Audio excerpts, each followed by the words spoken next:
E nós vamos voltar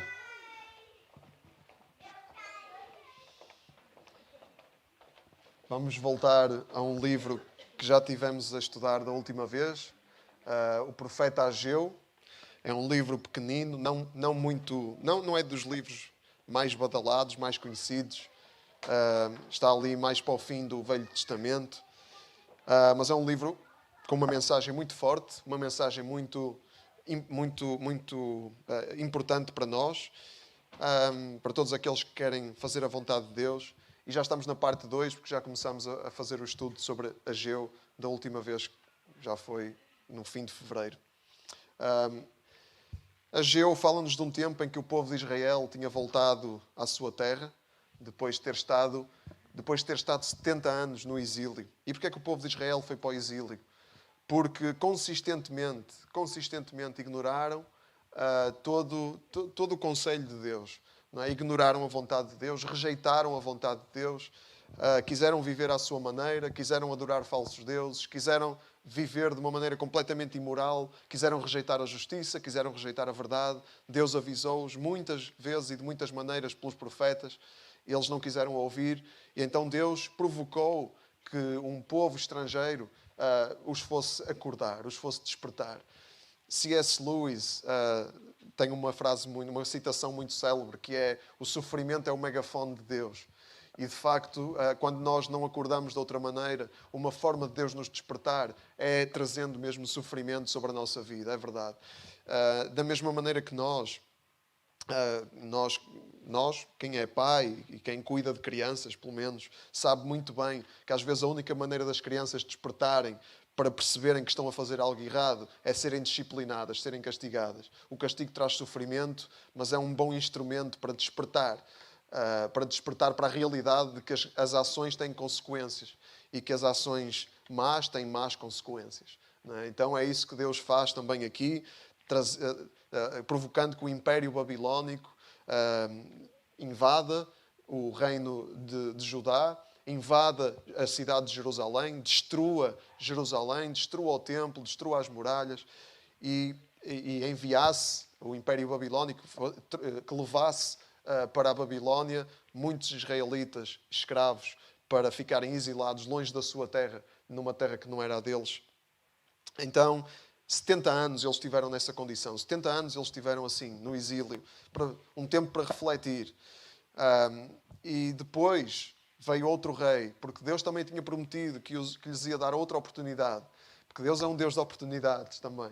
Então Deus tinha prometido que ia lhes dar outra oportunidade e deu. E quando o Império Babilónico caiu e o Império Persa tomou o seu lugar, o rei persa permitiu que os israelitas voltassem à sua terra e que fossem reconstruir aquilo que estava destruído. Em particular a cidade de Jerusalém, que estava completamente arrasada.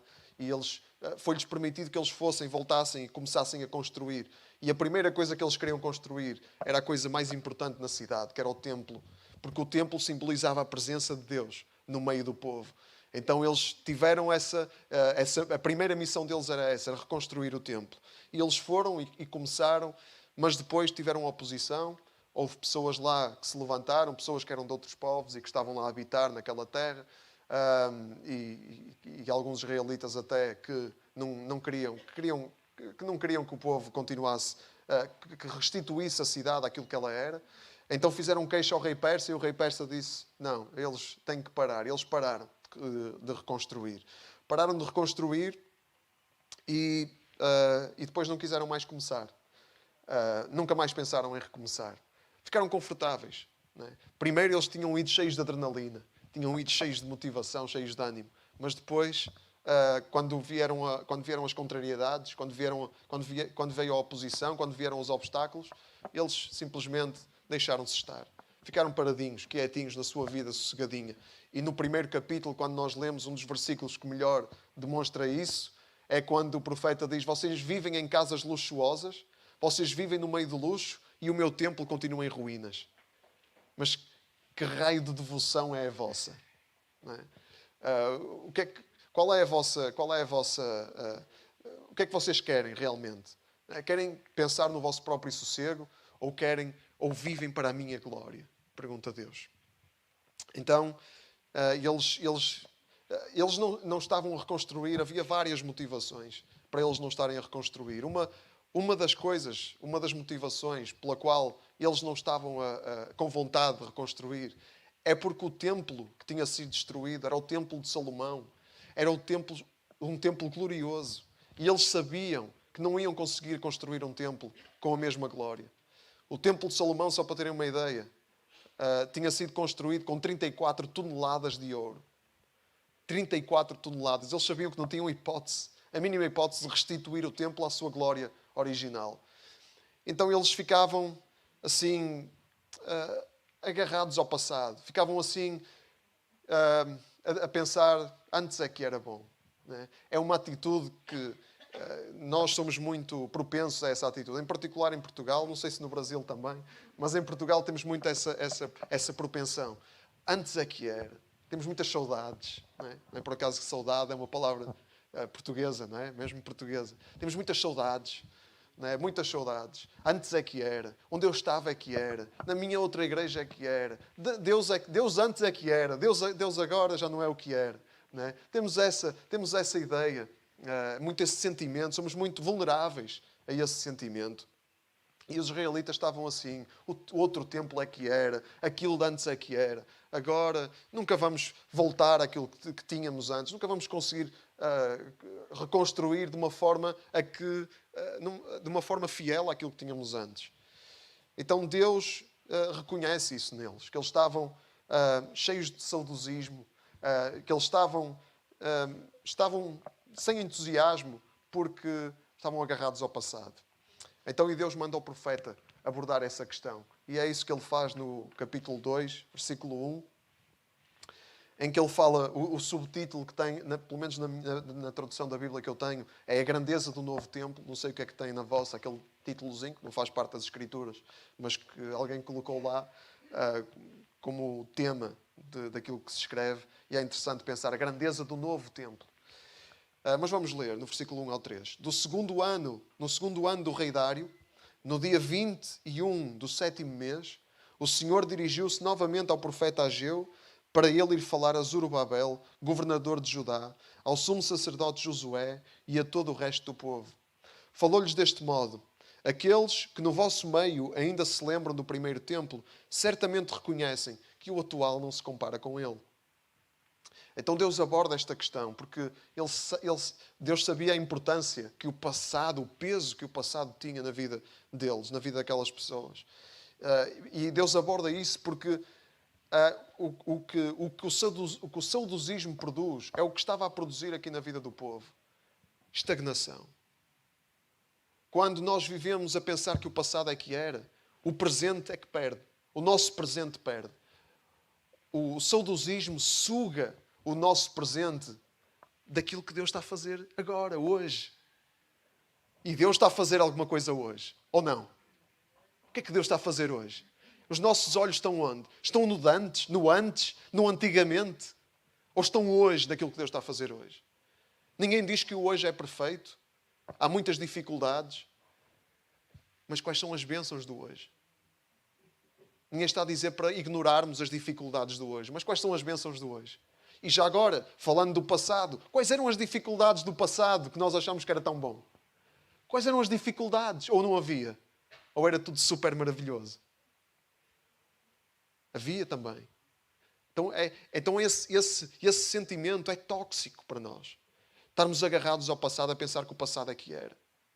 A pensar que no passado é que tínhamos tudo e hoje não temos nada. Para já é mentira. E como toda a mentira é tóxica e venenosa. E pensar que o antes é que era bom cega-nos. Cega-nos para as bênçãos do presente e torna-nos ingratos relativamente ao que temos hoje. É uma cegueira. O saudosismo é uma cegueira. É mau. É grave. E por isso é que Deus se preocupa em mandar o profeta abordar essa questão. Para que eles pudessem olhar para aquilo que tinham hoje. Olhar para o que Deus queria fazer com eles hoje. E Ele diz-nos isso a nós também. Não é? Quais são as bênçãos do hoje? Se não nos vem nada à mente, é um sinal claro que nós não estamos a viver em gratidão. Porque a gratidão é nós termos presente as bênçãos do hoje. Para já temos a maior bênção de todas, que ela é sempre nossa e nunca nos abandona, que é a graça do nosso Senhor Jesus. Que Ele está connosco. A sua presença em nós é uma bênção permanente. Será que isso vem à nossa mente e produz um coração grato? Ou isso nem sequer entra na nossa equação? Então, se estamos a ouvir, vamos fazer este exercício e vamos olhar para as bênçãos do presente. Olhar para as bênçãos do presente. Quais são elas? E vamos deixar a alegria de Deus inundar o nosso coração. Não negando que hoje há obstáculos e dificuldades. Não negando que as coisas não são boas. Não é? Muitas coisas não são boas. Muitas outras são. Então este era o sentimento do povo de Israel. E o que é que Deus faz? O que é que Deus faz? De que forma é que Deus responde a este sentimento e à realidade, à atitude que o sentimento estava a produzir neles? Estagnação, desânimo, falta de entusiasmo, apatia. Como é que Deus responde à realidade da vida deles? Deus encoraja-os através do seu profeta. E Deus encoraja-os desta forma.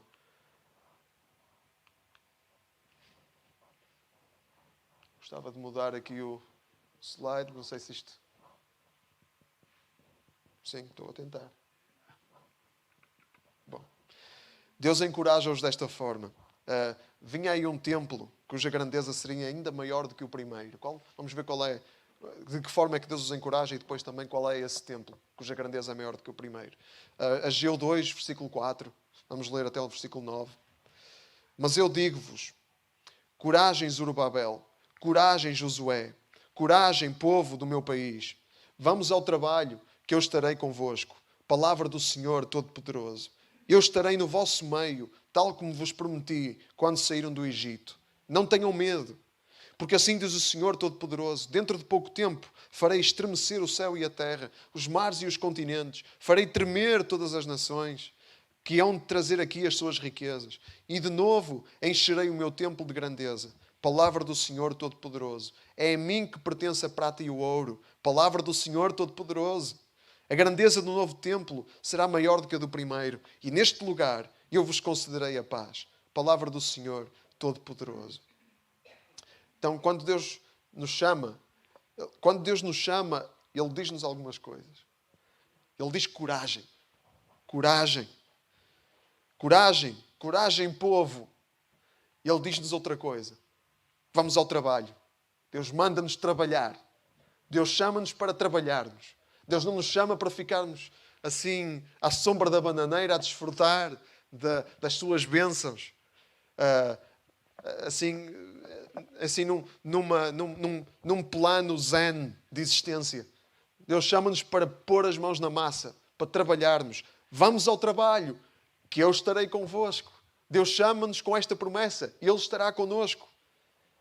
Deus chama-nos com esta promessa: eu estarei no vosso meio, versículo 5, tal como vos prometi quando saíram do Egito. Deus chama-nos com esta promessa. Ele é fiel às suas promessas. Ele estará connosco.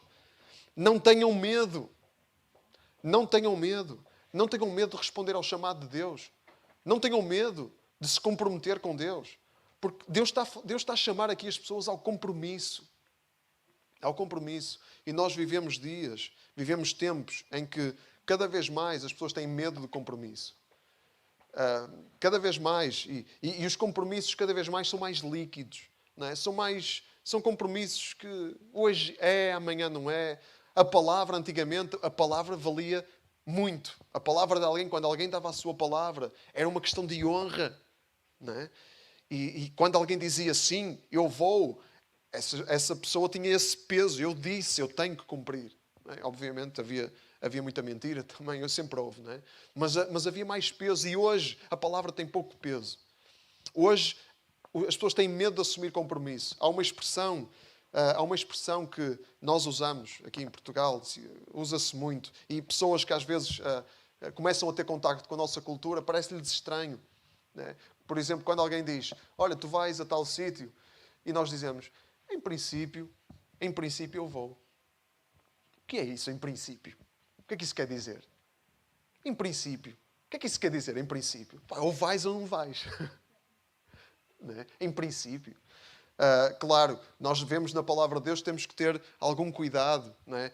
Tiago, ao escrever a sua carta, ele diz, cuidado com o orgulho. Não é? Quando vocês dizem, amanhã vamos a tal sítio. Não, digam antes, se Deus quiser, vamos a tal sítio. Então, se Deus quiser é uma coisa.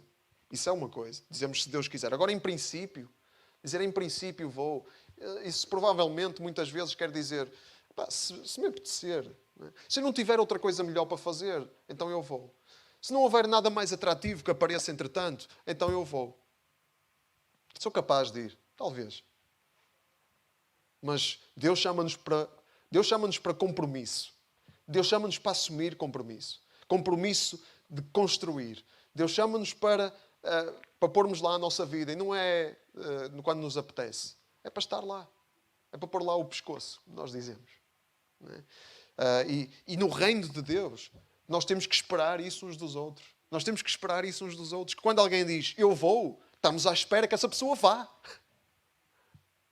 Quando alguém diz, eu faço, nós esperamos que essa pessoa faça. Claro, há sempre imprevistos, há sempre coisas que acontecem, nós não estamos a contar. E quando é assim, só temos que dizer, olha, eu peço desculpa, mas eu não vou conseguir. Não é? Mas pelo menos damos uma satisfação. Agora, dizer em princípio, ou talvez e tal, e depois, não sei, depois eu vejo. Isso aí, por isso é que Jesus diz, seja a vossa palavra o quê? Sim, sim. Não, não.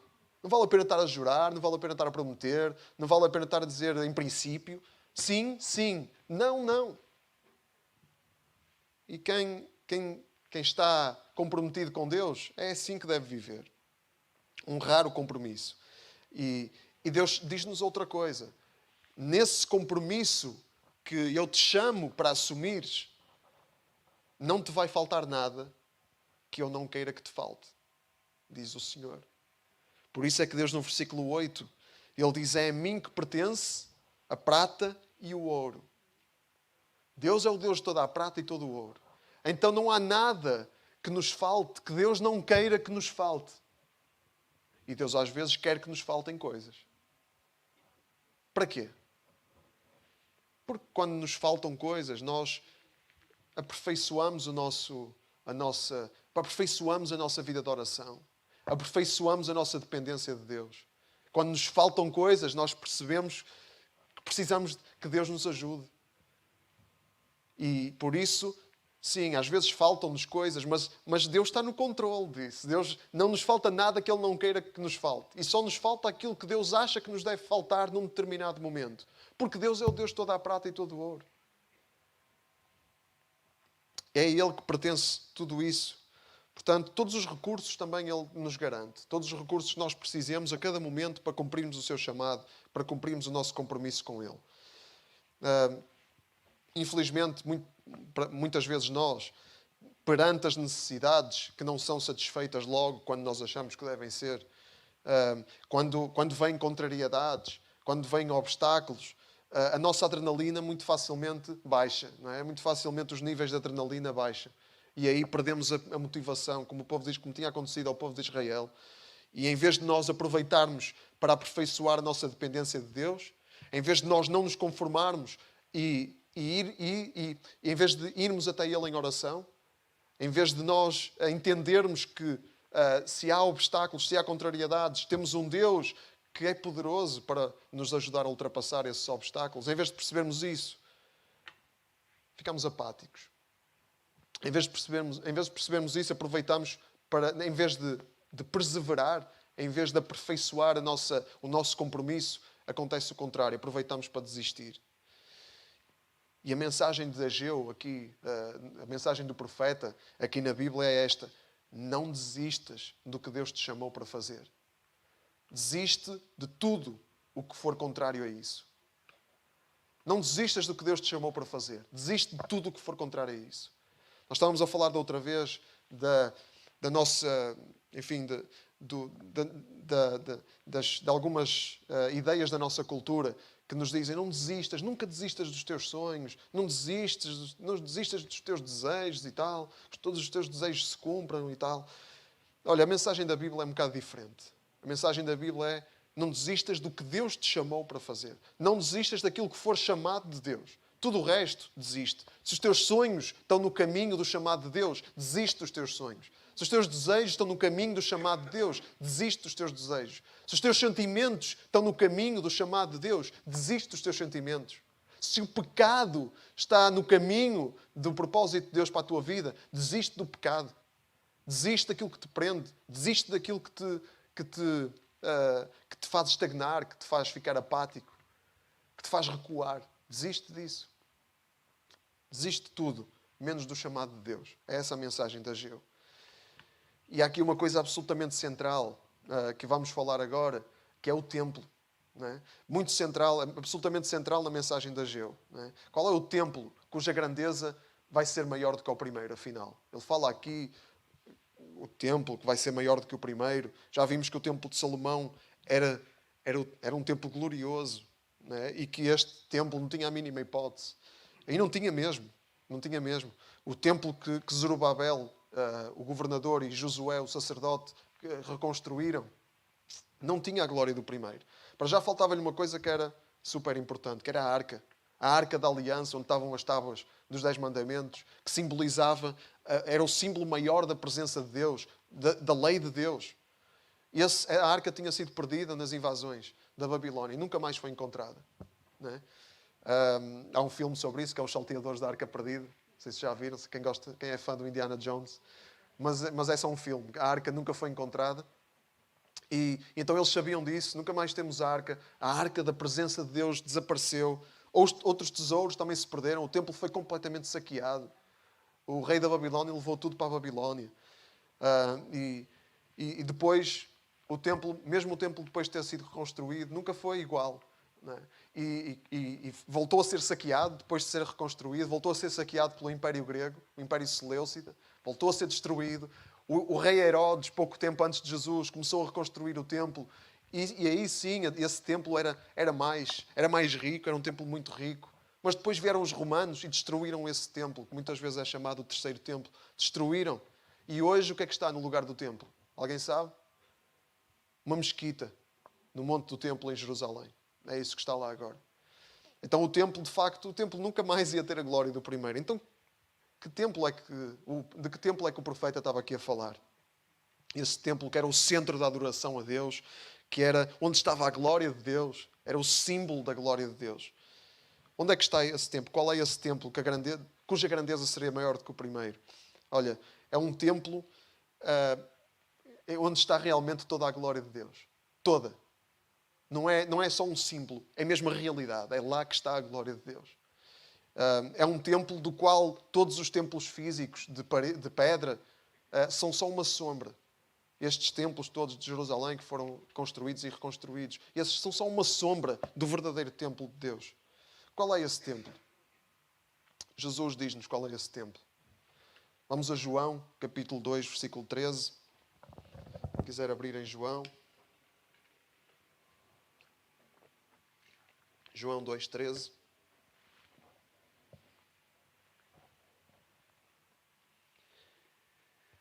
Diz assim: como se aproximava a festa da Páscoa dos judeus, Jesus foi a Jerusalém. No templo, encontrou homens a vender bois, ovelhas, pombas e os cambistas sentados às suas bancas. Ao ver isto, Jesus fez um chicote com umas cordas e expulsou do templo toda aquela gente com as ovelhas e os bois. Deitou por terra o dinheiro dos cambistas e virou-lhes as mesas. Depois disse aos que vendiam pombas: tirem tudo isto daqui. Não façam da casa do meu pai uma casa de negócio. Os seus discípulos lembraram-se das palavras da Sagrada Escritura: o zelo pela tua casa me consumirá. Então os chefes dos judeus perguntaram-lhe: que sinal nos mostras para poderes fazer isto?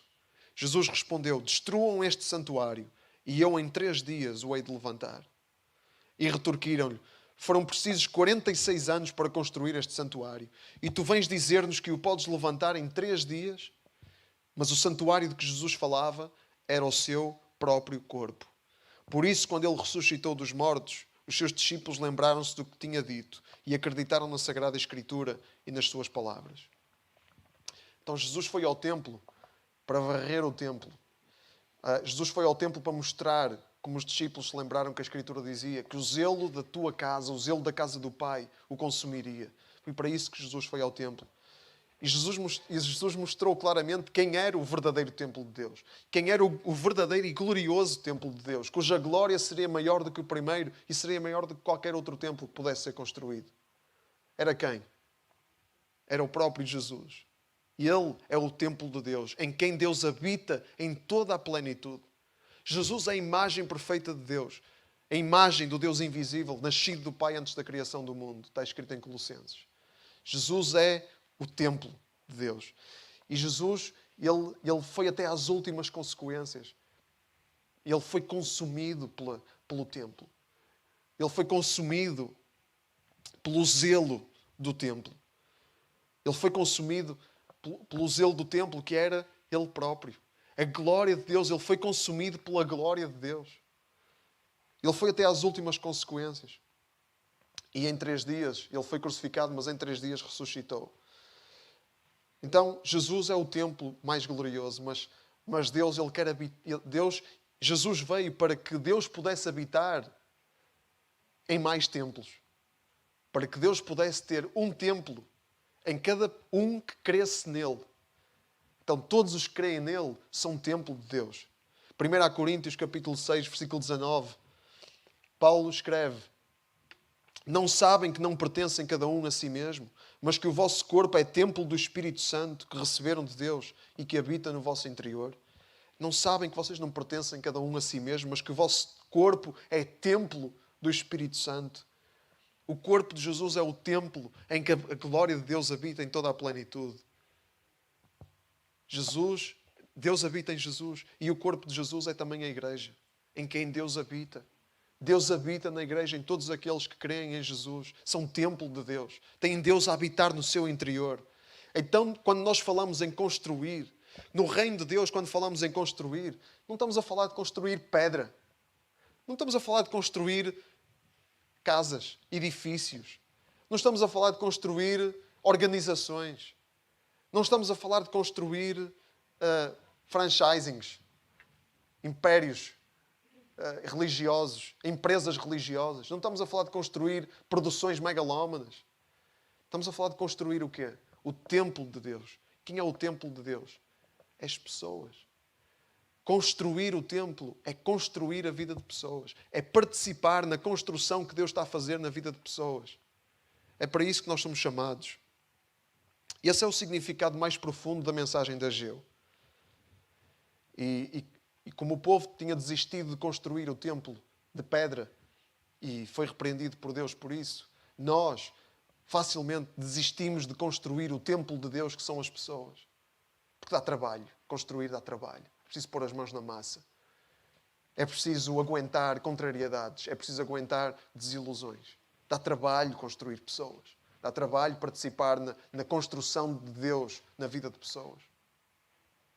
E por isso, facilmente nós desistimos. Facilmente começamos cheios de adrenalina, cheios de pica, cheios de motivação, mas facilmente desanimamos perante as primeiras contrariedades. E é isso que Deus nos vem acordar. É para isso, para essa realidade que Ageu nos vem acordar. Quem desiste de construir o templo de Deus, e Deus, é claro aqui no primeiro capítulo também, nunca terá satisfação. Porque Deus, Ele satisfaz, Deus abençoa. Deus abençoa quem está empenhado no seu reino.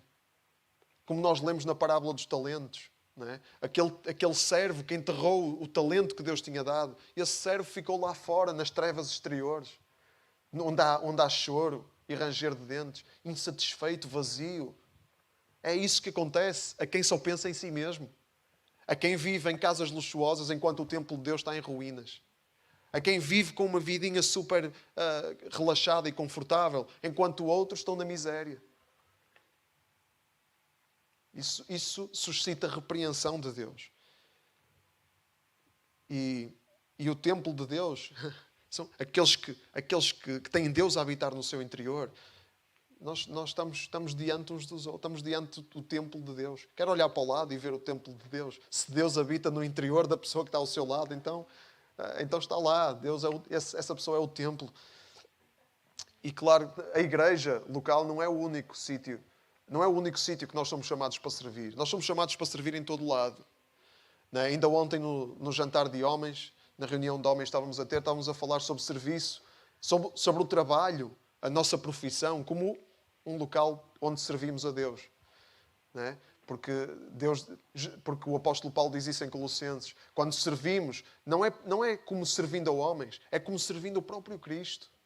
Quando trabalhamos na nossa profissão, então somos chamados para servir em todo lugar, para investir em todo lugar. Mas primeiramente, somos chamados para servir na nossa família. Quem não serve a sua família, quem não cuida da sua família, não tem autoridade nenhuma para servir em mais lado nenhum. O serviço começa na família, na nossa família natural, não é? E na nossa família espiritual, que é a igreja.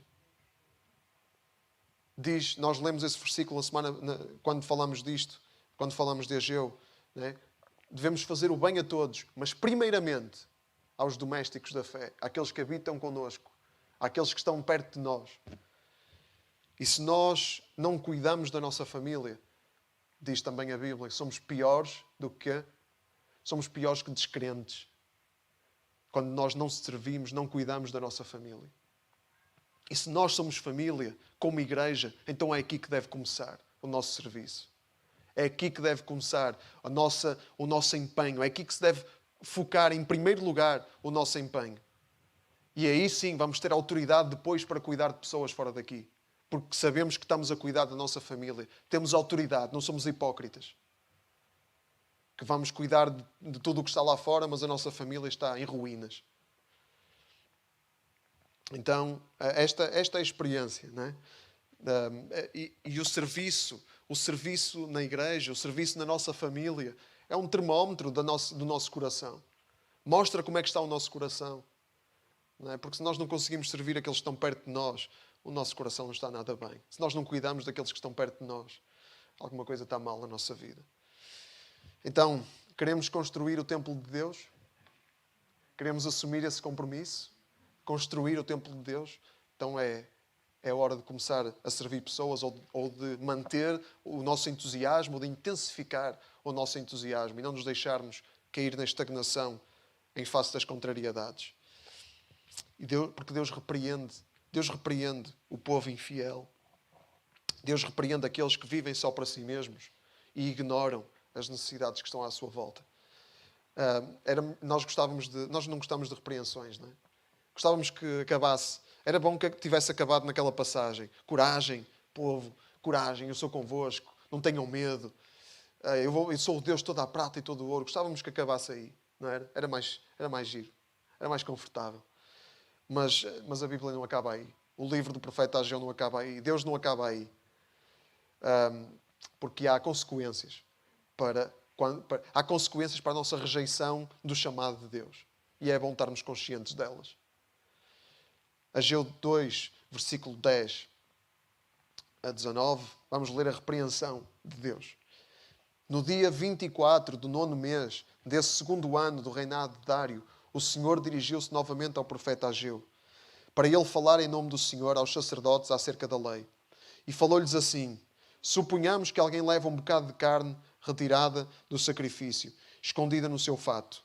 Se ele tocar com o fato no pão, nos legumes, no vinho ou no azeite, ou em qualquer outro alimento, tal alimento terá de ser consagrado exclusivamente a Deus?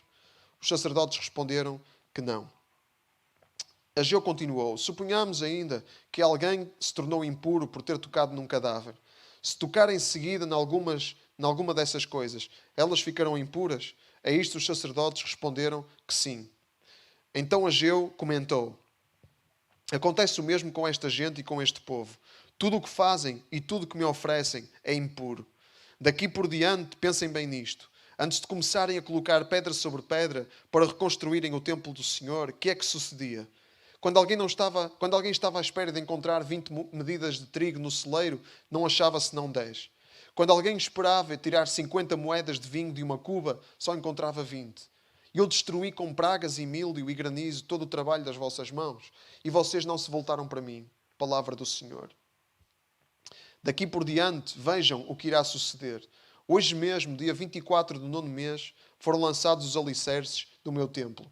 Pois bem, não há ainda grão nas searas de trigo, nem a vinha, a figueira, a romazeira e a oliveira produzem os seus frutos, mas a partir de hoje eu vos abençoarei. Então a mensagem aqui é simples. Se pensarmos só no nosso conforto e negligenciarmos a construção do templo de Deus, que é a igreja, Deus, Ele não vai permitir que a gente tenha satisfação. E vai dar a outros, inclusivamente vai dar a outros aquilo que nos daria a nós para cumprirmos o seu chamado. Na parábola dos talentos nós vimos que a conclusão é: quem tem, ainda mais lhe será dado. E quem não tem, até aquilo que tem, lhe será tirado. Porque Deus dá-nos aquilo que dá para investirmos. Não é para nós ficarmos, não é para nós engordarmos. É para nós investirmos. E quando não investimos, aquilo que temos seca. Seca. E ficamos insatisfeitos. Porque não estamos a cumprir o propósito de Deus nem a fazer a sua vontade. Por isso é que acontece isto. E Deus, Ele faz... Não é algo que Deus faz... Não é uma atitude passiva de Deus. É uma atitude ativa de Deus. O facto de Ele não permitir que tenhamos satisfação. Por isso é que Ele diz aqui: eu destruí com pragas e míldio e granizo todo o trabalho das vossas mãos. É Deus mesmo que faz isso. Para nós despertarmos. Para nós abrirmos a pestana. Para nós percebermos que as coisas não estão bem. Não estão bem e que temos que mudar o foco da nossa vida. Não é? Quando alguém estava à espera de encontrar 20 medidas de trigo no celeiro, só achava 10. Quando alguém esperava tirar 50 medidas de vinho de uma cuba, só achava 20. Isto fala-nos de correr atrás do prejuízo. Correr atrás da satisfação e nunca encontrar. Porque a satisfação vem quando nós fazemos a vontade de Deus. E a vontade de Deus é nós construirmos o templo, que são pessoas. Participarmos na sua obra, na vida das pessoas que estão à nossa volta. Então, é isso que nós temos que fazer. Está claro. Não é? Investir a nossa vida na construção do templo de Deus.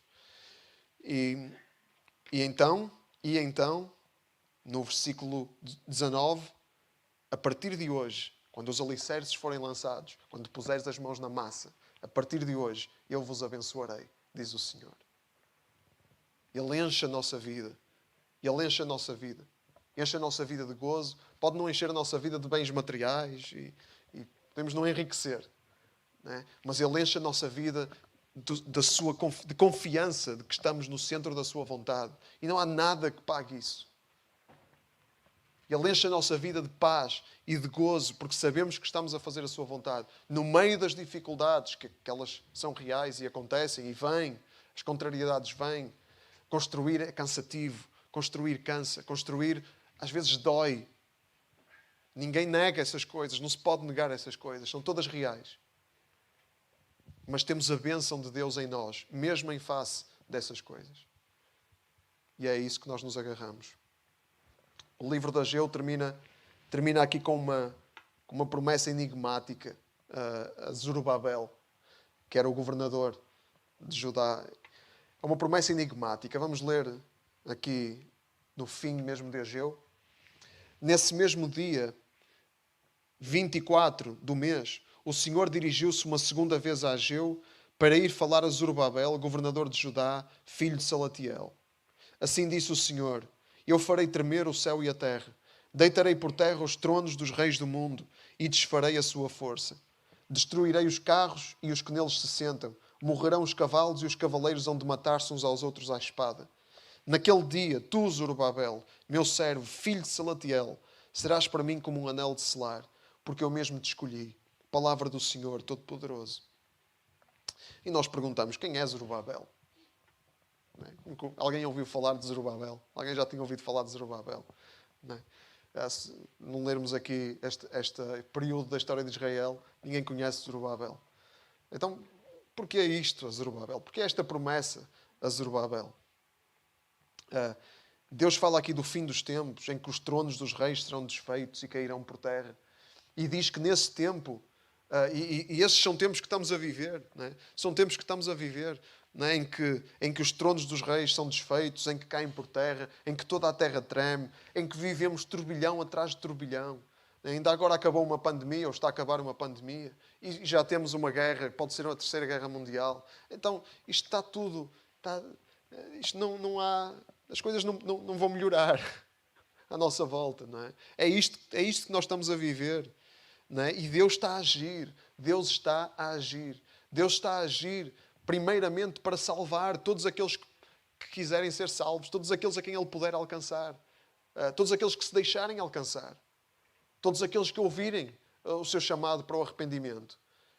Deus está empenhado nisso, e Deus está empenhado em chegar, Deus está empenhado no seu propósito no seu propósito eterno, o seu propósito para todo o universo, que é pôr tudo em ordem, restaurar a justiça e a verdade de uma forma perfeita. E Ele vai fazer isso. Mas é interessante porque é Zorobabel, não é? Porque é Zorobabel, que papel é que Zorobabel tem nisto? Ele fala aqui que Zorobabel será para ele um anel de selar. Um anel de selar, neste contexto, na cultura em que Ageu estava a escrever, era um anel que dava à pessoa que o tinha todo o poder, toda a autoridade do rei. O rei, com o seu anel, selava as leis, os decretos. Então, o anel de Deus, que Deus diz que ia dar a Zorobabel, é algo que confere toda a autoridade, todo o poder. E quem é que teve toda a autoridade e todo o poder de Deus em si? Quem? O nome. Jesus Cristo. Amém? E Ele teve todo... Jesus Cristo veio com todo o poder e a autoridade de Deus. E Zorobabel, aqui, Zorobabel é o escolhido, diz que Deus o escolheu, mas Zorobabel é uma sombra do Messias, que Deus realmente escolheu. Um escolhido de Deus, que veio com todo o poder e com toda a autoridade de Deus, para restaurar toda a justiça, para estabelecer o reino de Deus na terra. Zorobabel não era o Messias, mas foi uma sombra do Messias que havia de vir. Ele não foi o Messias, mas ele esteve diretamente envolvido na vinda do Messias. Como? Vamos terminar abrindo em Mateus capítulo 1.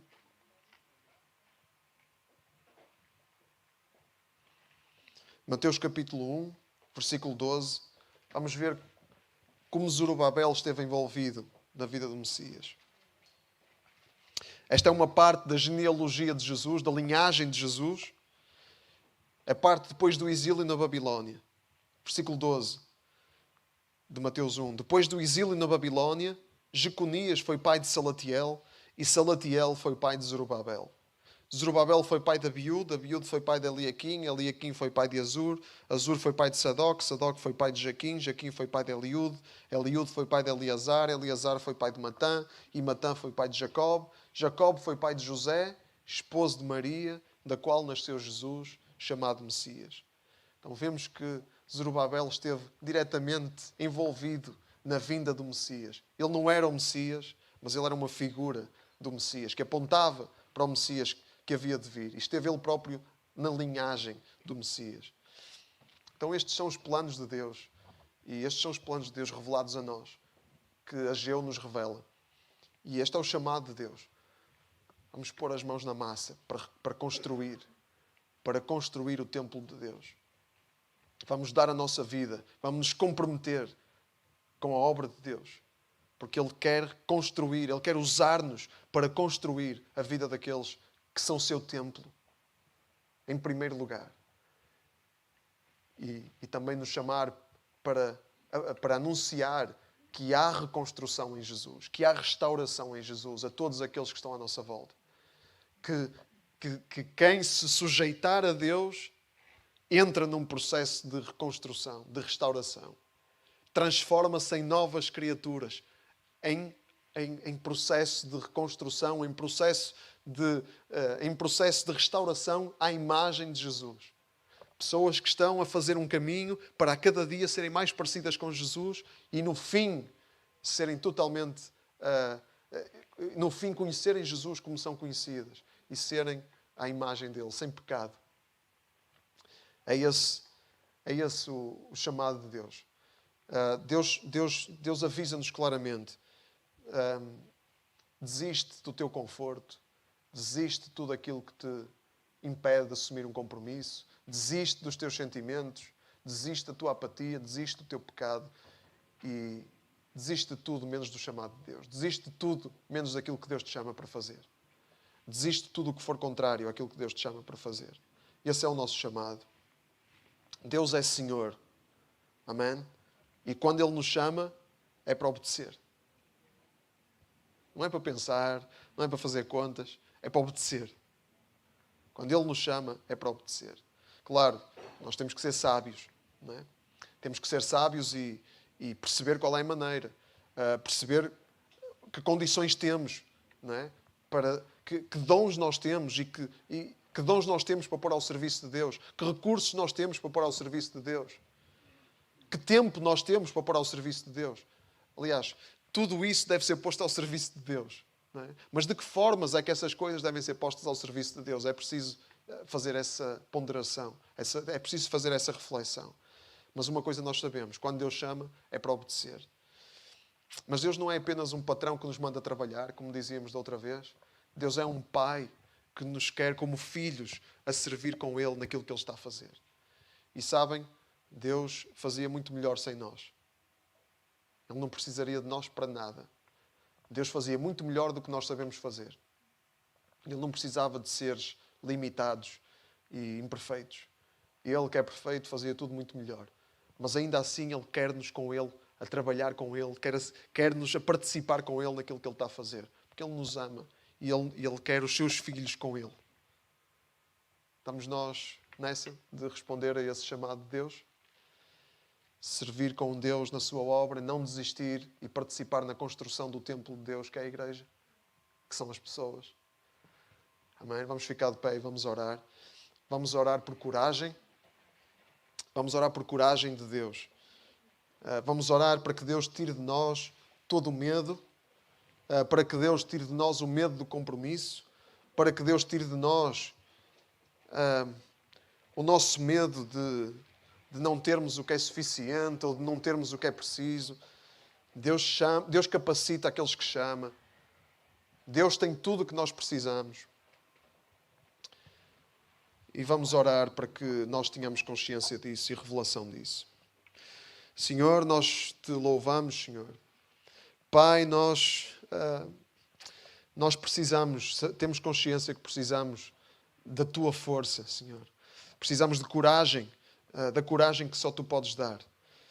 Deus, não queremos ser incautos, não queremos fazer as coisas de forma impulsiva, mas queremos ser corajosos em ti. Deus, e que nos possas ajudar a sermos resolutos, a sermos determinados, a sermos perseverantes e a não desistirmos, Senhor, daquilo que tu nos chamas para fazer. Deus, ajuda-nos a ter determinação para desistir daquilo que não é teu, daquilo que nos impede de responder positivamente ao teu chamado. Deus, que o teu Espírito possa agir em nós, Senhor. Age em nós, age em cada um de nós, Senhor. Em nome de Jesus, age nos corações de cada um aqui presente, Senhor. Fala, Deus, que a tua palavra continue a ecoar, a tua palavra possa ecoar nos ouvidos, no coração de cada um, Senhor. Deus, e que nós nos possamos conformar com a tua vontade.